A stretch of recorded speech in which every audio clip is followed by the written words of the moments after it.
Welcome everybody to another chapter of Uncaged, the John Rocker podcast.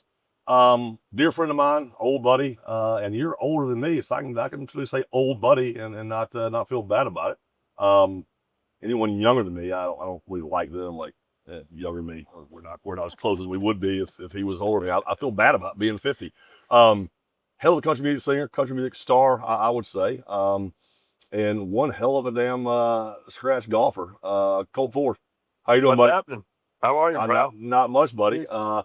We booked Colt about 10 days ago, 2 weeks ago, and I hadn't seen you, Colt, in shit, what, 10 years maybe? It's been a while. I was just Probably last time we hung out. they set it up. I was like, because have you ever heard of John Rocker? I was like, yes, I know John Rocker very well. Yes, Yeah. We've had a few nights with a beer can and a vodka drink in our hand. we've hung out a time or two. Well, been a while ago, but like everybody, we get older and obligations and families and yada yada, and you're like, where the fuck did the last 15 years ago? And what about my buddies I had so much fun with 15 years ago? So it's It good gets to away from reconnect. you. Yeah, good to reconnect. Good to see you again, man. Yeah, man. Glad to be. I'm just lucky to be seen. So that's Yeah, what I no would. kidding. Tell me about you. I said a few minutes ago we were just talking off air. You had some health problems, huh? And you're like, yeah, it's a little more than that. Tell us about your ordeal, dude. Yeah. I scare if I hear shit like that. It was April 4th a year ago. This past April was a year, and I walked off stage, Phoenix, Arizona. Felt fine. Wow, you were Still no at a problem. show. Sat down on my bus and just felt. Yeah, I walked off, sat down on the bus. My guy took my ear. I handed him my ears. He said, "You looked at me and said, man, I'm getting too old for this shit." And he said, "You sit down." And he went back inside, and I just fell over. And when they found me, I had, I guess, I flatlined twice. They brought me back twice, and they operated on me at one hospital for about 10 hours. Said they couldn't do no more. And then, Holy cow! luckily, Gilbert, Brantley was there. Oh, Brant was there with you? Luckily, and they were like, "We don't know what else we can do." And Brantley done. Yeah, he was playing a show at another thing. I was doing this after party, and so he came up, and they didn't want us, or, another band, and Brantley told the guy, he's like, "If you don't get him over to the Mayo Clinic, you're going back in that damn hospital except as a patient. You're not going back in there as a doctor." Brantley had done got assed up, and he's like, y'all gonna do something," and they got me. He's kind of a stout boy. Yeah, he ain't scared. Believe me, when he's like you. When it comes to family and all that stuff, he stands on business. He don't back down, and it was just. So it was 20 hours of surgery, like 8 liters of blood. I was on And ECMO. you had so either you're not taking care of yourself, Cole, or I'm doing way better now. What's crazy is I was at a world-renowned hospital. Easier for you to say. 10 days, yeah, exactly. 10 days before this happened, and I'd done all these tests, and they said they didn't see anything. So 10 days later, I'm laying in a coma. I was stuck out in Arizona for 2 months. You have a conversation with somebody after that. Yeah, at the coma. We was out there for 2 months. My wife just had to. It's been a lot, but thank God we're still here. God wasn't ready, and the devil was afraid. I don't think God ever be ready for you, Cole. God is fucking up my heaven. I'm gonna tell you right now, I'm probably more ready for him than he is for me. It starts to take a while, right? Like how many days are there in this life? How many are it's just redundant, man. Every day the same old shit. Yeah. It's wash, rinse, and repeat a lot. Yeah, it is, and everybody's they're all heart healthy now with their juices and their kales and their cleanses. Oh, I want to live to be I want to live to be 90. Have you seen 80? Yeah, you seen 80? I just buried my dad a few months ago, 89. I'm like, I don't want to do that. I'm 55 now. I'm like, if I have like 10 more years of like being 30, I'd take that. But I don't want to be fucking, you give me 85 and falling downstairs and shit. Years, I'm good. I'll be straight. Yeah, no, we've had a unique life, done some original shit. How much more stuff can you do, man? It was so tough watching my dad, who played Major League Baseball and coached all years. Yeah. Like some of my stuff, my voice sounds better than it ever has, because I didn't sing. I ain't done anything for a year, so I got to rest my voice, and so it's been cool. These new songs I'm recording. Yeah. So how all your new shows going, Colt? Man, it's good. It's fun to be back out on the road. I was pretty nervous about it. I mean, I wasn't, be honest. I mean, I was How long was it from your situation that you got back out and started playing again? It was about a year, complete year, and I go from playing 125 shows a year for probably 15 years straight to all of a sudden, only like 30 shows and sitting still for months and months. Like I just never. Even when I was fat as hell, I could still do anything I wanted to do physically. I mean, I could do anything, and I think I played golf with Larry Fitzgerald that day in Arizona. Played the show that night, and then I wake up, 2 weeks later, and I can't even pick up a styrofoam cup and feed myself ice. Well, but you're born with that Widowmaker, right? I mean, that's something you're born with. I guess I don't know. I'm whatever it is. I want that out of me. I'll tell you what. I flatlined twice, but they brought me back. The Mayo Clinic out there in Arizona, they were unbelievable, and the good Lord, I guess my family and everybody praying for me is. Now, did you have like any like NDE, like a near death experience kind of thing? I watch those shows on YouTube. They fascinate the hell out of me. I love it. So fascinating. It was pretty crazy. When I woke up, I was like, I didn't remember anything. So I was like, I saw my wife, and then I looked and I saw my son. I'm like, well, I know he ain't supposed to be wherever I'm at. He wasn't supposed to be there. He was in Florida working. So, it was wild. And I started, having to try to remember things. And I remember the few things I remember, I asked my wife, I was like, I said, were you saying this? She was like, yes, I was whispering that in your ear. Because that was one of the things they just didn't. She hadn't even changed her name when we got married. So at the time, so they didn't want to let her in to even talk to me. And Brantley was like, you going to let her in there to talk to him, or we going to or I'm going to tear this whole damn hospital up. He's like, he literally had already told his wife, Amber, and his bodyguard, Jack said he took his Rolex off, and he said, if they don't give me an answer here in a second now, or let her in there and talk to him, I'm going to jail. So he done made up his mind, like, I'm going to tear this shit up. So I remembered that. And then I remember my son saying, I asked him, I said, did you say, don't put your gun down, Dad, you're not out of the fight, which is Navy SEAL thing. Oh, and I said, yeah. He said, yes, sir. I was saying that to you. And, Toby Keith was one of my best friends, and we were super close, and we had just buried him a couple months ago. I was at the funeral, and he used to call me Little Dog Daddy because he was Big Dog Daddy. And I'm like, you don't mind being called Little Dog Daddy when it's Toby Keith saying it. And clear as a bell, as a bright ass light. And Toby stepped out from behind, and he said, they ain't ready for you, little dog, going back down there. No, and I woke up. Oh, yeah. Wow, that's cool. It's crazy. Yeah, I've known Toby a few times. Actually, by the first time I ever hung out with Toby, I can't tell you what the first thing he said to me was. I understand. Yeah, I can't get there, but it was pretty funny. But I've been on an 8-year. I hadn't puked in 8 years. I was on an 8-year puke streak, and I went to hear him down in Melbourne, Florida. Yeah. And so we, of course, been drinking for the show, and get on this bus after the show, and we had that Mexican moonshine. I think we went through. Yeah, I think we went through 2, maybe 3 bottles of that shit till about 5 in the morning, and I'm fine. I'm sitting last until I stood up. I'm like, oh fuck, we got a situation here. We got a And I think it was either 3 or 4 times we back to the hotel. Pulling over. That was a bad night right there. He was an absolute beauty, man. He was really cool there. He was larger than life. Yep. I was with Cody Jeeks out in Las Vegas when Toby Keith was playing the next night after Cody got done at the Dolby Theater, and I actually got to see Toby Keith's last concert. Oh, when he did the few Vegas shows. Yeah. Yeah. I was so glad we stayed that extra night, because we'd been out there for a few days with Cody Jeeks, and I was like, I'm gonna stay one extra day and just see Toby. Yeah, he put on good show.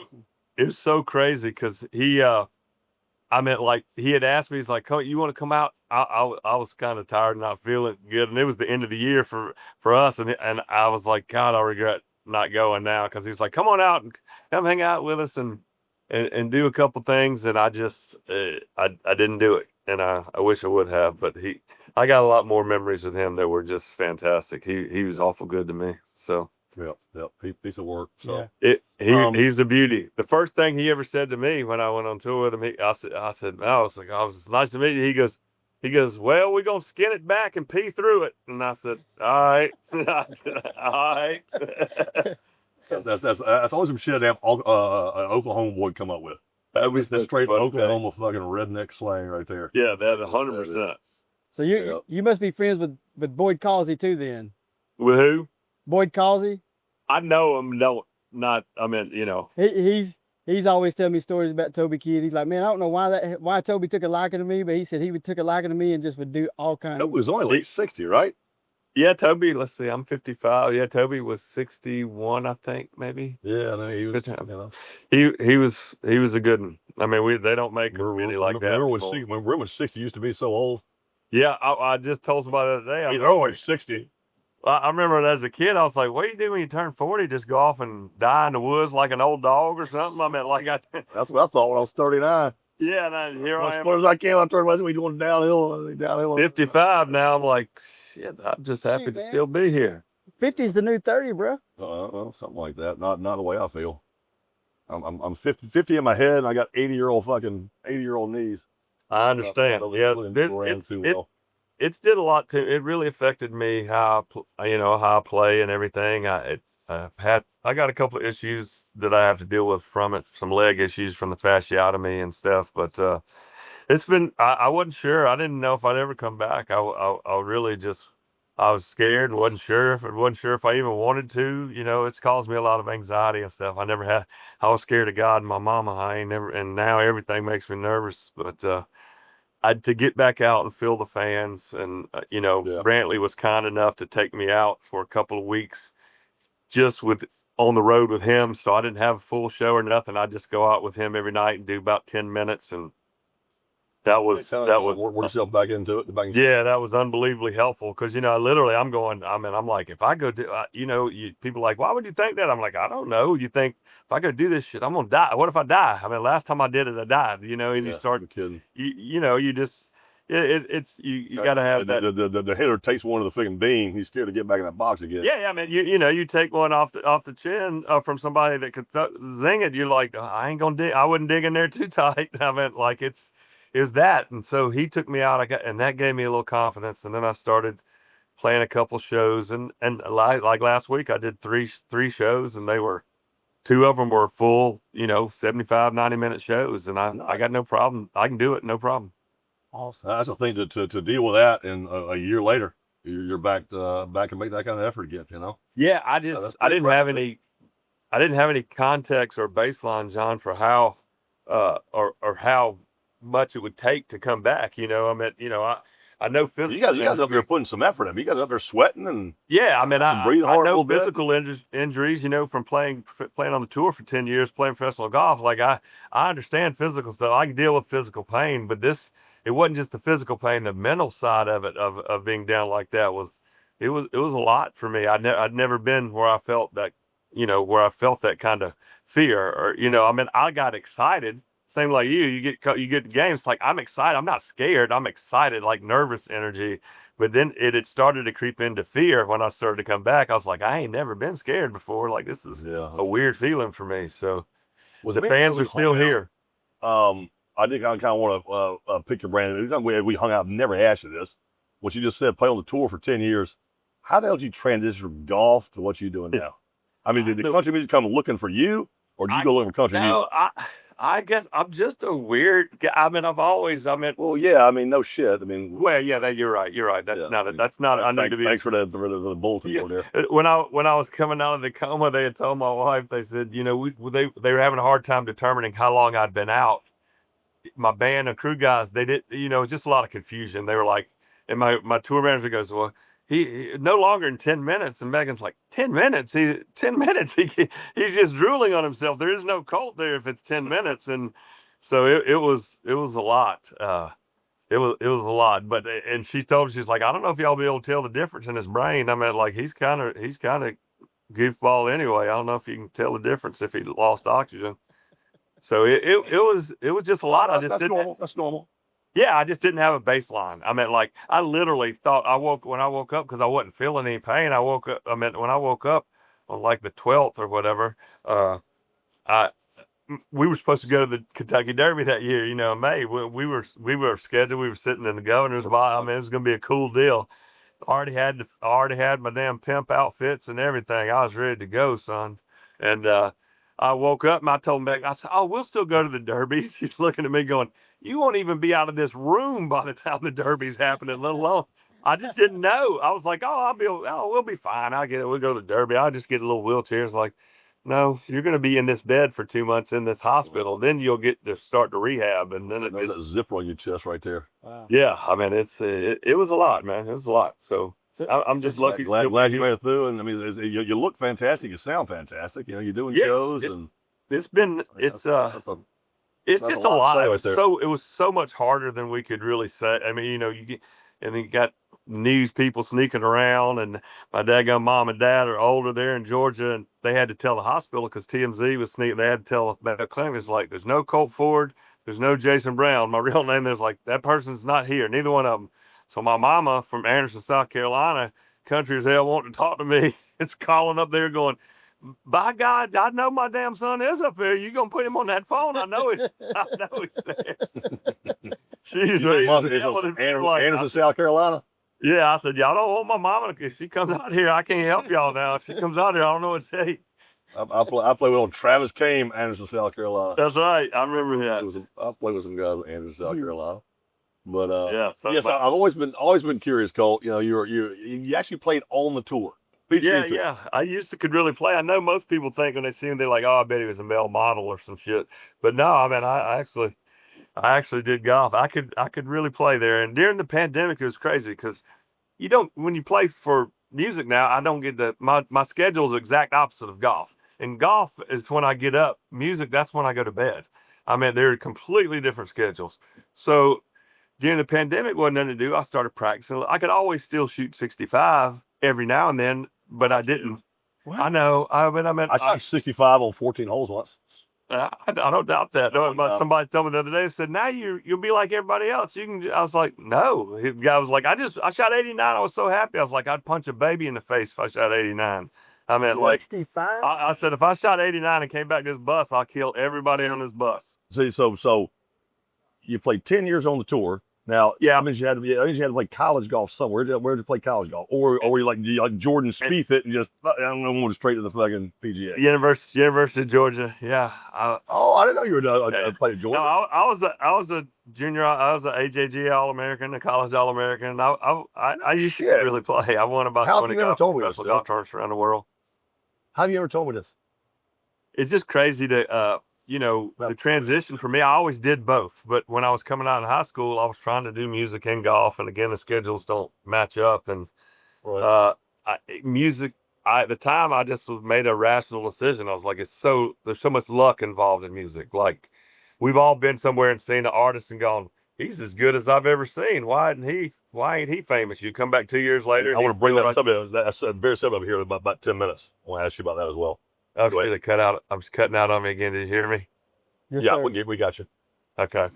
Yeah, it's like, there's just a weird tie. I could never cut music off. I could never cut it off.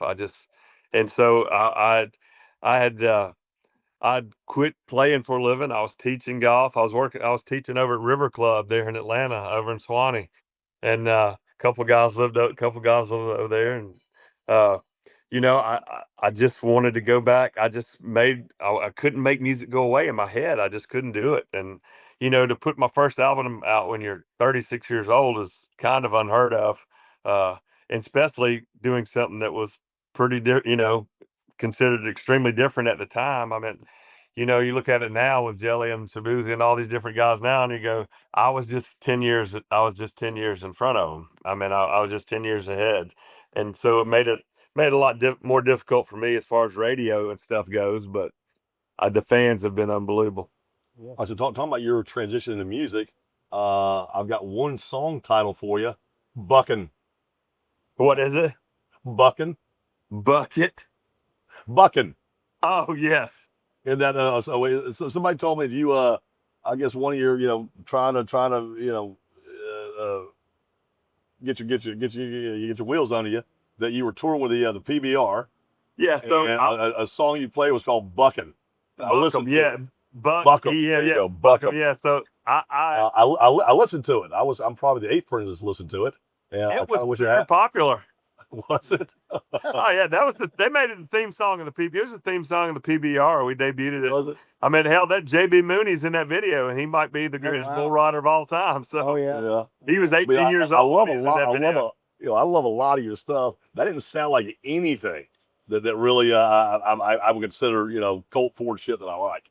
No, was it was feeling like, that was. this is I not literally, like Colt at all. I literally did that. My ex-wife said you should do something country, and I was like, no, don't want to do that. And I wrote that because she was irritating me, and I sent it to Randy Bernard, who was the CEO of the PBR at the time. He's like, we're going to use it. We love this, because I put all their sponsors' names in it. He's like, who is this? And I'm like, that's me. He's like, then the phone rang. He's like, the hell are you talking about? You play golf. You don't do. I was like, well, actually, I do. And literally, it all kind of stemmed from that. Well, shit, we did a show at John Rich's bar up in Nashville a few weeks ago. Yeah. With Rocker Steiner, who was actually named Oh, after yeah. me. That kid's a damn rock star for real. Yes, he is. Great kind. Kid's 21 years old. Fantastic interview. Great kid. Good looking. Great personality. I mean, he's got some shit going on, man. Good kid. And then after our interview, proceeded to go out with this clown and get in a bar fight. Love it. Dude. Fucking love it. You can't Right there in Broad. You can't go hang out with Nope. cowboys, boy. Nope. Boy, Nope. I can't tell only you. folks I've out in been the out with street. them. Justin McBride, Oh my God. Chris Shivers jumped on this boy. I swear to God, we was down there at this bar, and Chris is tiny, and he jumped on a boy as big as Rocker's you. not a big dude either. He jumped on a boy. He came across the bar, jumped on this boy and just whipped the cowboy shit out of this big old boy. I was like, every time we'd go out, the guy's like, guys, I'm old. Y'all are young. I don't want to fight. Like I'm too old for this shit. Like I don't want to do it. Me too. Yeah, Rocker's 5'6", $150, $160, but you can tell he's got that damn country strong, kind of thick wrist, that sort of big fucking chubby I promise you, they're different kind of tough. Them rodeo boys, they different, son. Like if you get, my dad say they like electric fence. These get hold of, hard to turn loose of. Yeah. Can I tell them the funny story? So I Days are gonna be funny. Which story's gonna be? So we go down Broadway. We go to Losers. We go to all the stuff in Broadway. Losers, Red Door, all of it. Yeah, Red Door. So anyways, he's like, we go in there and he's like, hey, you got to hang with me all night. I'm like, all right, Rocker, I'll hang with you. He starts telling all these people. I wrote the song Freebird because my last name's Free, of course. So he's got all these people bringing up all these drinks and beer to the bar. Of course they're way younger than me. Right. And they're like, oh, you wrote the song Freebird. He's telling everybody in town I wrote the song Freebird. So I mean. Hey, sounds like you got a lot of free drinks. That's good. Oh man, it was full. It was full, man. One thing he doesn't need is damn free drinks. Yeah, them boys, them rodeo boys, they get with it. Yeah, that kid, I haven't met Rocker yet, but I'm a fan of him. Dude, man. He just looks like a damn rock star. Yeah. Third or fourth show coming out, he's gonna be on there with us. Yeah, I'm pretty sure we're talking about the night they're getting free drinks. Pretty sure drinking. We started filming that day at about 11. I'm pretty sure drinking started about 10:30 that morning. That sounds right. This fight happens at about 1 o'clock in the morning. So yeah, we're working on, I don't know, about 13 hours worth of boozing right there. Hey, and I was back up at 7 o'clock. A little more maybe, yeah. Hey, I was back up at 7, so I was good. Spry, being on it. We just scaling the shit right the next day. Man, that's the other thing too. You get older, it's like, man, I got a couple younger guys in the band. They're like, let's go do this. I was like, y'all take pictures. I'll be back. I'll be in the back watching Dateline or something on later. Yeah, Hank Jr. said it right. The fucking hangovers are a lot worse than they used to, man. See, I just got the opposite problem. I just turned 50, and it seems like I can drink till 2 o'clock in the morning. I'm back up at 7 o'clock going. All these guys are like, "What's going on, man?" Well, I don't know. You must be tougher than some of them, I reckon. I don't know. Ginseng in your beer or something. Must be the midget syndrome. Yeah, huh? Must be the midget syndrome. It could be. Yeah, it could be. Yeah. Little people. Yeah. So how many you won any tournaments on the tour? No, never won on the tour. I mean, I won multiple mini tour events around the country, all over the world. I probably won 15, 20 tournaments as a professional a long time ago. I used to play. So during the pandemic, all of a sudden, you could. In the pandemic, there was nothing, I wasn't playing shows. So then I started practicing a little bit, and there wasn't really nothing to do. So Megan was like, well, You don't need to be sitting around the damn house bothering me all day. So going back out, we got start practicing. So I just was started, and next thing you know, it got real good again. And in 21, I went and played in I go out and qualified and played in 2 Champions Tour events. Very nice. So it was pretty cool to be back out there and see. Oh, what the hell I've done if I'm flipping channels, watching, I'm like, fucking Colt Ford. It is Colt. What the hell? I'd have fell out of my chair. It was cool to go. It was a different environment, to be back in that environment, so different than what what I've been doing. Polo shirts and khaki pants. Your next celebrity golf tournament, that's who your partner needs There to you go. go. Wow. And I will say I appreciate all these years I've known you. Not one fucking golf tip. Thank you for that. Let me go out there and be happy to shoot 89. Thank you. I was thinking I didn't have no signed John Rocker jersey either, too. I was thinking about that. And I'll give you that and a liberal suck shirt. I've been a Braves fan my whole life. I do want that liberal suck shirt, though. I definitely need to wear that. Yeah, that would be your ought to be maybe your one of your tour costumes. It really should. Liberal suck shirt. Yeah. The only reason I'm wearing this one is my liberals are pussy shirt's dirty. I of course manufacture both these things. I like the way that one sounds too. I was wearing my I wore my do milfs not drugs shirt the other night on stage, and that was a big hit. I'll make sure I send some of these to you. But you're a damn you're a damn traveling salesman now. I just gotta know where to send it. I'm telling you what. Yeah, I keep it moving around the country. I'll probably do about 50 shows this year, so it's a lot less than what I've been doing, but I have to pace myself differently now. I've always been, like you guys, I always been alpha male. Like I wasn't scared of nothing. It didn't matter what you want to do, fight, whatever you want to do. I'm ready. And if my wife needs something, my kids need something, my folk, whatever, I can go get it. I go work. I know how to make money. And then all of a sudden it's like, you can't do anything. You have to sit down. Like, and I'd never been in that position where I was like, I got to sit down. I have to give myself grace. I didn't know how long it was going to take to heal. Like I'm still not healed, and the doctor's like, it'd probably take you 2 or 3 years completely to get kind of, my heart is real good now, but it's different. My balance and the way I play, the way I play shows, I don't just stand there like George Strait. Like I run around and dance and I can't do that like I used to. Mm-hmm. Yeah. Do you be playing shows in the Southeast? You coming down this way at all? Yeah. I'm all over.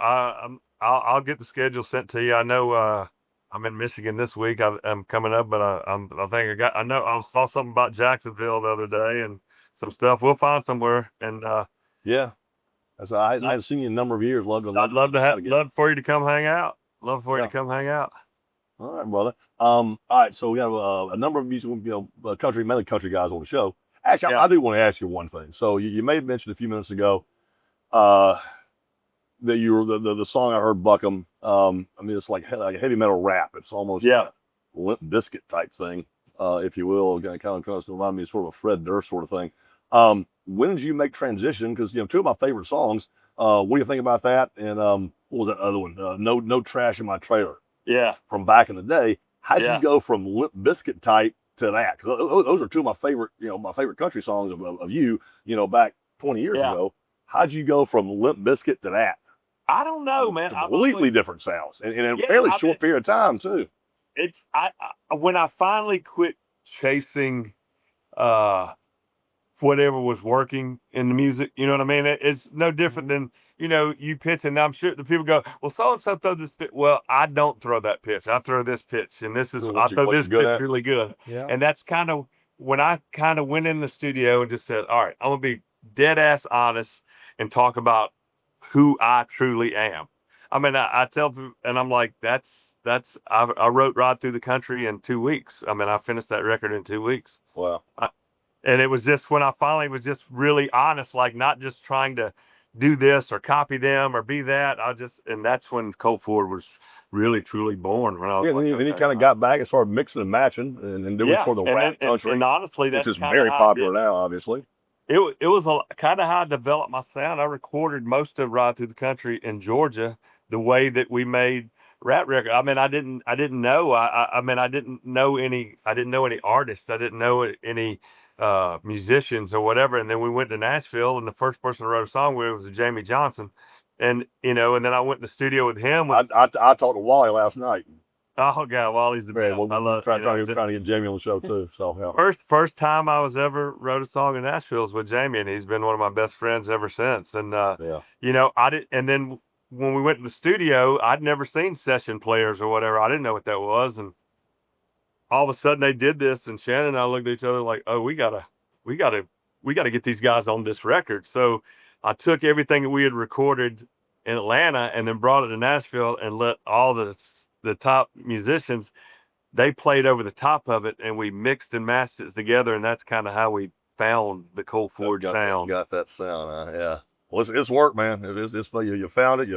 It's throw done backwards into it or whatever, man. I've loved a lot of your stuff over the years. I didn't know that you wrote that you and wrote Dirt Road Anthem. Oh, yeah. Original writer. I mean, that's mine and Brantley's song. That's my song. Yeah, you and Brantley wrote that. That's on my first album. So yeah, I meant. And then you sold it to another Georgia boy, Jason Aldean. Yeah, Jason recorded it, and he's it's 10 million records. So that's pretty rare. He's a Macon boy, and I'll get Jason on the show at some point.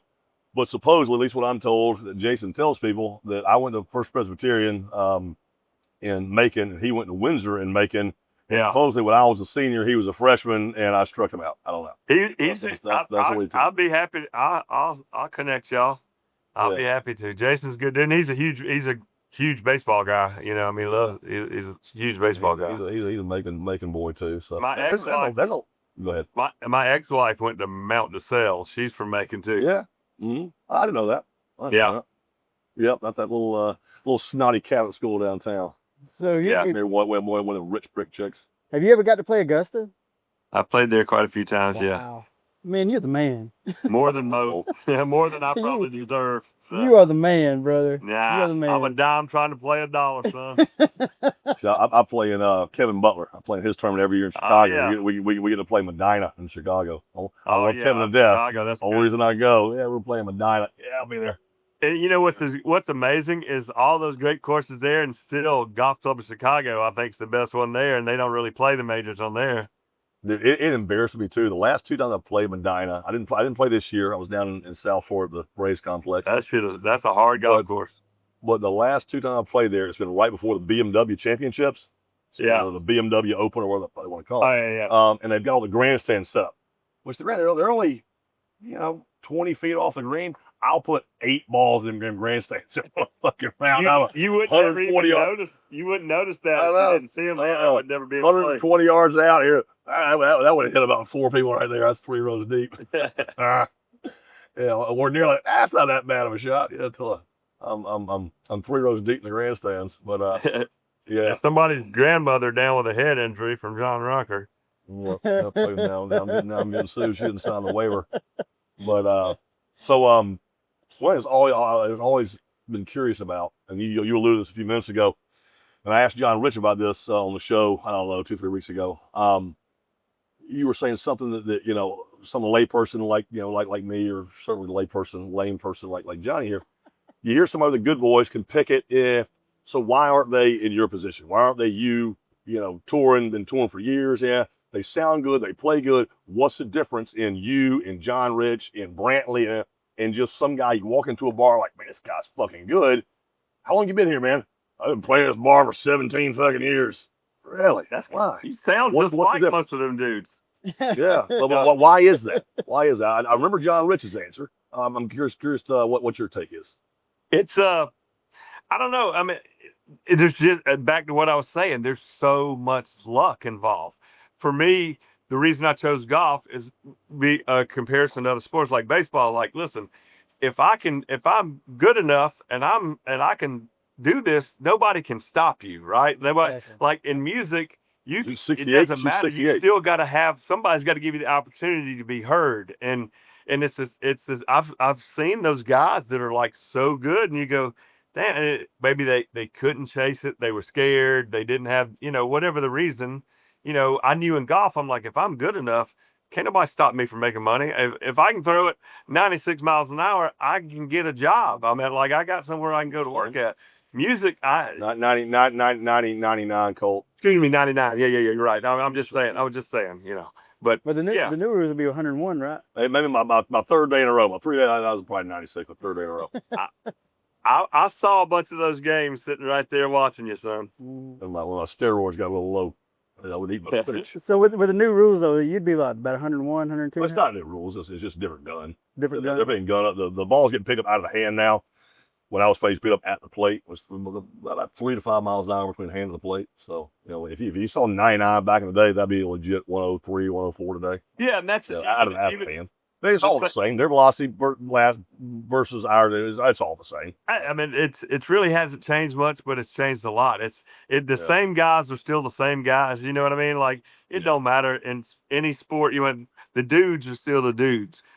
But what it's done is allowed so many more guys to be in the mix. I mean, JD Daly's last year. I mean, the last year he led the tour and driving, it was like 289 or 292. Hell, that ain't in the top 200 today. I mean, like, yeah, that's a 3-wood. If you came out there and said I averaged 289, they'd go, son, I'm gonna tell you probably need to go on back to school and get you an insurance job or something. You don't need to come out. You don't need to come out here. It's unbelievable how. I mean, every tournament, the longest drive is 358. 349 something. I mean, every one you got some gonna hit 360. Talking to Kisner a while back, Kevin Kisner, and he goes, pro, because he's like, pro, I'm out there hitting a 6-iron and I'm playing with this rookie, and him and his caddy are arguing over a pitch of wedge or 9-iron. And I'm like, shit, I'm in the wrong place. Georgia's produced a lot of them good golfers, man. It's Georgia has been incredible in golf, and we've been incredible in country music. We've dominated country music. Yes. I figured. What are the Georgia boys? Good Lord. Well, Brantley, Aldine, Luke Ryan, Zach Brown, Lady Annabellum, Jesus Christ. I mean, it just goes on and on. I mean, so what's your take on Gavin Adcock now? Well, I was going to say Gavin. I mean, Gavin grew up and went to school with my son. I meant, I was just with Gavin. We played Thursday in Ohio together. He's a wild child, bro. He's young, man. He's 26 years old. Oh yeah. He's 26 years old, and he says I'm a wild country singing redneck singing son of a bitch, shit talking son of a bitch. That's how you got to be, though. He's awesome. I'm so proud of him. I'm proud of him. I watched him grow up, and I'm proud to see his success. And so there's a lot of different, and now it's different. You look at Cody like Jinxie or Co Wessel, guys like they ain't been on the radio. It's like, oh wow. Yeah. I mean, it's crazy. Yeah. Yeah. You got any desire to write any new stuff? I got a bunch of new stuff coming. Yeah, John, I got a bunch of stuff that I've got to write. I was kind of halfway in between finishing this record when the heart attack happened. So everything had to be put on hold. So all this stuff now, I've had it ready for almost a year. I'm just now getting to finish it up and put it out. And so, and then we'll get back in there. And then I got some more stuff I want to write. That's probably, I need to. That collaboration you did with Yelawolf and Brian, that was some good stuff right there. I like that.